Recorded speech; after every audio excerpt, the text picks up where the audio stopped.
இன்று 9/12/2025 இந்த special intensive revision வாக்காளர் தீவிர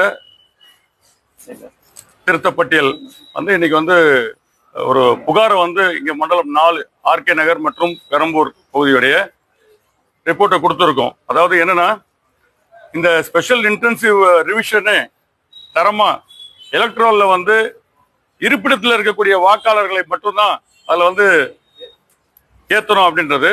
ஒரு மாத காலத்திற்கு பின் பாத்தீங்கன்னா, இன்னைக்கு ஏறத்தாழ யார் எஸ்ஐஆர் தீவிரமா எதிர்த்தாங்களோ, யார் எஸ்ஐஆர் வேண்டாம் சொன்னாங்களோ, ஆளும் தரப்பு எல்லா இடத்துலயுமே பூத் லெவல்ல உட்கார்ந்து ஒவ்வொரு பூத்லயும் பாத்தீங்கன்னா வெளியூர்ல இருந்து, அதாவது இடம்பெயர்ந்த வாக்காளர்களை அந்த படிவத்தில் ஏற்றியிருக்காங்க. அதே மாதிரி குறிவைத்து அதிமுகவுடைய வாக்குகளை குறிவைத்து ஒவ்வொரு பூத்ல இருந்தும் 20 - 30க்கும் மேற்பட்ட வாக்குகளை நீக்கி இருக்காங்க.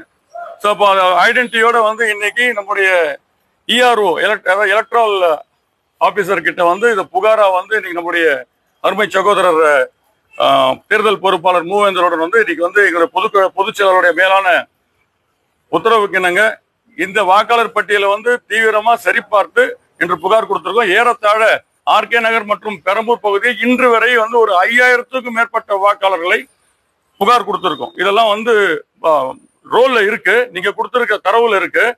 ஆனா ஒரிஜினலா இருப்பிடத்துல இருக்கவங்களை ஏன் ஷிப்டர்னு போட்டிருக்கீங்க? வெளியில இருந்து திருப்பியும் ஏன் ஷிப்டரை உள்ள எடுத்து ஆட் பண்ணிருக்கீங்க? உயிரோடு இருக்கக்கூடிய வாக்கு ஏதோ 1-2 நம்ம ஹியூமன் எரர்னு சொல்லிக்கலாம், 1-2 சொல்லலாம். ஒரே பூத் 161 உதாரணத்துக்கு ஒரே பூத்ல இருக்கக்கூடியது பாத்தீங்கன்னா 20 பேர் உயிரோட இருக்காங்க, அவங்களை இறப்புன்னு போட்டு வச்சிருக்காங்க. இது மாதிரி ஒரு பூத்ல இல்ல, பல இடத்துல அந்த நிகழ்வு இருக்கு. அப்ப திருப்பியும் வேணுமே செட் பண்ணி பண்ற ஒரு சந்தேகங்கள் இருக்கு. அதை ஆதாரத்தோடு எடுத்து கொடுத்துருக்கோம். அவங்கள இந்த 11ஆம் தேதிக்குள்ள வரக்கூடிய வரைவு வாக்காளர் பட்டியல்ல கண்டிப்பா இதெல்லாம் ஆய்வு செய்து அதெல்லாம் ஏற்றிடுவோம்னு உத்தரவாதம் கொடுத்திருக்காங்க, சந்திச்சு கொடுத்திருக்காங்க. நீக்கப்பட்டது யாரும் பிஎல்ஓ பண்றாங்களா மாற்று கட்சியான ஆளும் கட்சியோடைய தூண்டுதலின் பேரில் பிஎல்ஓ இப்ப இருக்கக்கூடிய ஒரு சில பிஎல்ஓக்கள், நான் எல்லாரையுமே குற்றம் சாட்டல, ஒரு சில பிஎல்ஓக்கள் அந்த வேலையை ரொம்ப தரமா செய்திருக்காங்க. அப்போ அது குற்றம் தானே? அப்போ அந்த குற்றச்சாட்டை நம்ம முன்வைக்கணும்ல. திருப்பி அதுக்கு இந்த எஸ்ஐஆர் தேவையில்லையே. ஸ்பெஷல் இன்டென்சிவ் ரிவிஷன் எதற்கு? குடியுரிமை, இருப்பிடத்தில் இருக்கக்கூடிய வாக்குரிமை, வாக்காளர்கள் அதை பதிவு பண்ணுறதுக்காக தான் இவ்வளவு தூரம் ஒர்க் பண்ணிட்டு இருக்கோம். அப்ப மேலும் அந்த தவறு நடக்கக்கூடாது அப்படின்றதுதான் நிலை. பிளே ஸ்டோர் மற்றும் ஆப் ஸ்டோரில் இருந்து பாலிமர் செயலியை QR கோடு மூலம் பதிவிறக்கம் செய்யுங்கள். செய்திகளை உடனுக்குடன் பெறுங்கள்.